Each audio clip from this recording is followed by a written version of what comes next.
தந்தை மகன் தூயாவியாரின் பேராலே ஆமேன். ஆண்டவர் உங்களோடு இருப்பாராக, உம் ஆன்மாவோடும் இருப்பாராக. இறையேசுவில் பிரியமானவர்களே, திரு இரத்த மாதத்தின் 18வது நாள் இன்று என் ஆண்டவர் உங்களுக்காக தரக்கூடிய இறைவார்த்தை திருப்பாடல் 121:1-2. திருப்பாடல் 121:1-2. மலைகளை நோக்கி என் கண்களை உயர்த்துகின்றேன், எங்கிருந்து எனக்கு உதவி வரும்? விண்ணையும் மண்ணையும் உண்டாக்கிய ஆண்டவரிடமிருந்தே எனக்கு உதவி வரும்.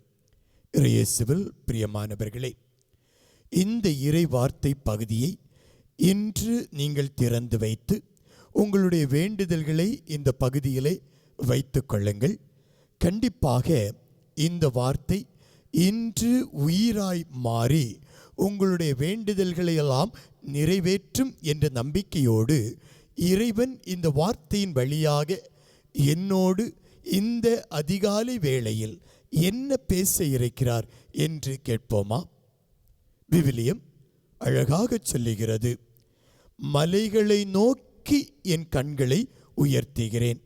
யோசித்து பாருங்க, இந்த இஸ்ராயேல் மக்கள் வாழ்ந்த பகுதி மலைகளால் சூழப்பட்ட பகுதி. திருப்பாடல் ஆசிரியர் சொல்லுவார், எருசலேமை சுற்றி மலைகள் சூழ்ந்திருப்பது போல எங்களை சுற்றி ஆண்டவர் இருக்கிறார். அப்படியெனில் எருசலேம் நகரானது மலைகளால் சூழ்ந்த ஒரு பகுதி. அதே போல மலைகளால் சூழ்ந்த பகுதியில் இருக்கக்கூடிய அந்த மக்கள் மலையை பார்க்கிறார்கள், மலைகளை உற்று பார்க்கிறார்கள். எங்கிருந்து எங்களுக்கு உதவி வரும் என்று மலைகளை உற்று பார்த்து கேட்கிறார்கள். அப்படியெனில் மலைகளை தாண்டிய ஒரு உதவி, மலைகளை தாண்டிய ஒரு ஆற்றல், அந்த உதவி எங்கிருந்து வரும்? எங்களுடைய வாழ்க்கையிலே உதவி இல்லை, எங்களை சுற்றி இருப்பவர்களால் எந்த பிரயோஜனமும் இல்லை, எங்களை சுற்றி இருப்பவர்களால் எங்களுக்கு எந்த உதவியும் கிடைக்கவில்லை, ஆனால் எங்களுக்கு உதவி எங்கிருந்து வரும் என்று கேட்கிறார்கள். காரணம், இந்த மலைகள் உயரமான இடங்கள். இந்த உயரமான இடங்களில் பலவிதமான ஆபத்துக்கள் இருப்பதை இங்கு விவிலியம் சொல்லுகிறது. எப்படிப்பட்ட ஆபத்து என்றால், இந்த மலைப்பகுதி காடு நிறைந்த பகுதி. இந்த பகுதி வழியாக தான் மக்கள் நடந்து செல்வது உண்டு. இப்படிப்பட்ட இந்த பகுதி சில நேரங்களில் ஆபத்து மிகுந்த பகுதியாகவும் இருக்கும். எப்படிப்பட்ட ஆபத்து? முதலாவதாக மனிதர்கள், அதாவது திருடர்களால் ஆபத்து. உங்களுக்கு தெரியும், நல்ல சமாரியன் ஓமையிலே ஒருவனை திருடர்கள் அடித்து போட்டிருப்பார்கள். இது எங்கே நடந்தது? அந்த கரடுமுரடான பாதை, அவர்கள் சென்று கொண்டிருந்த வழி, அந்த மலைப்பாங்கான இடத்திலே நடந்த ஒரு நிகழ்வு. அப்போ திருடர்கள் இப்படிப்பட்ட பகுதியிலே இருப்பார்கள். அடுத்ததாக காட்டு விலங்குகள், திடீரென காட்டு விலங்குகள் வரலாம். இன்னொன்றையும் நாம் புரிந்து கொள்ள வேண்டும், இந்த உயரமான இடம் என்று சொல்வது பொய் தெய்வங்களினுடைய பலிபீடங்கள் இருக்கக்கூடிய இடத்தை உயர்ந்த இடம் என்று விவிலியம் சொல்லுகிறது. இப்படிப்பட்ட ஒரு நிலையில் நான் யாரை பார்க்கிறேன்? யாரிடமிருந்து எனக்கு உதவி வரும் என்று நாம் பார்த்தோமேயானால், இது பலவீனமான கேள்வி அல்ல. இந்த கேள்வி எதை குறிக்கிறது என்றால், மனிதனுடைய ஆற்றலை விட்டு உயர்ந்து இன்னொரு ஆற்றல், அதை நோக்கிய ஒரு பயணம். அதை தான் இங்கு ஆண்டவர் விவரிக்கிறார். ஆக எங்கிருந்து எனக்கு உதவி வரும் என்றால், எங்கிருந்து?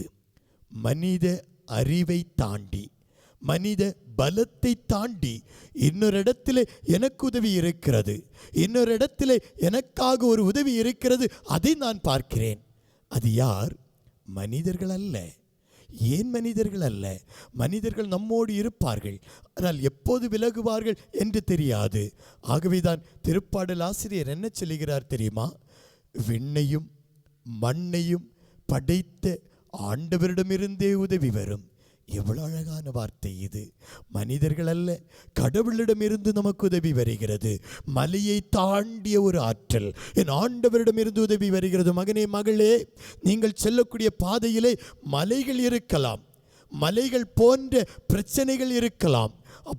அப்பாடா எப்படி நான் இந்த மலையை தாண்டுவேன் என்று அந்த இடத்திலே நீங்கள் உட்கார்ந்து விடலாம். அல்லது அந்த மலையை பார்த்து என்னால் முடியாதே முடியாது என்று நீங்கள் இறைத்து கொள்ளலாம். ஆனால் விண்ணையும் மண்ணையும் படைத்த கடவுள் என்ன சொல்லுகிறார் தெரியுமா? அவர் நமக்கு உதவி தருகிறார். இந்த மலையை நொறுக்கி, சம்பட்டியால் அடித்து நொறுக்கி விடுதலை தருகிறார். அப்படியெனில் இன்று என்னுடைய வாழ்க்கையிலே மலை போல பிரச்சனைகள் சூழ்ந்து வரக்கூடிய தருணம், மலை போல ஆபத்துக்கள் சூழ்ந்து வரக்கூடிய தருணம், இனி என்னுடைய வாழ்க்கையில் எதுவும் இல்லை என்ற நிலை சூழ்ந்து வரக்கூடிய தருணத்திலே என் ஆண்டவரை பற்றி பிடியுங்கள், என் ஆண்டவரை பற்றி பிடியுங்கள் மகனே மகளே. சாட்டையால் சுத்தியலால் உடைத்து விடுதலை தருபவர். ஜெபிப்போமா? இரக்கம் நிறைந்த ஆண்டவரே, எங்களை கண்ணின் மணி போல பாதுகாக்கின்றவரே, மலைகளை நோக்கி கண்களை உயர்த்துகிறேன். எங்கிருந்து எனக்கு உதவி வரும்? விண்ணையும் மண்ணையும் படைத்த கடவுளிடமிருந்தே எனக்கு உதவி வரும் என்று சொன்ன அந்த உயிருள்ள வார்த்தைகளைப் போல ஆண்டவரே, உம்மை பார்த்து ஜெபிக்கிறேன், உம்மை உற்று பார்த்து ஜெபிக்கிறேன். உம்மாலன்றி இந்த உலகில் எதுவும் இல்லை, உம்மாலன்றி என்னுடைய வாழ்க்கையில் எதுவும் இல்லை என்ற நம்பிக்கையோடு உம்மை பார்த்து ஜெபிக்கிறேன். ஆண்டவரே, என்னுடைய வாழ்வில் இருக்கக்கூடிய மலைகள் உடைக்கப்பட வேண்டும், எனக்கு வழி பிறக்க வேண்டும் என்றுமை பார்த்து ஜெபிக்கிறேன். எனக்கான வழியை உருவாக்குங்கப்பா, எனக்கான வழியை உருவாக்கி தாங்கப்பா. இன்றே அந்த வழியை எனக்காக உருவாக்கி தர வேண்டும் என்று எங்கள் ஆண்டவராகிய கிறிஸ்து வழியாக உம்மை மன்றாடுகின்றோம். ஆமீன்.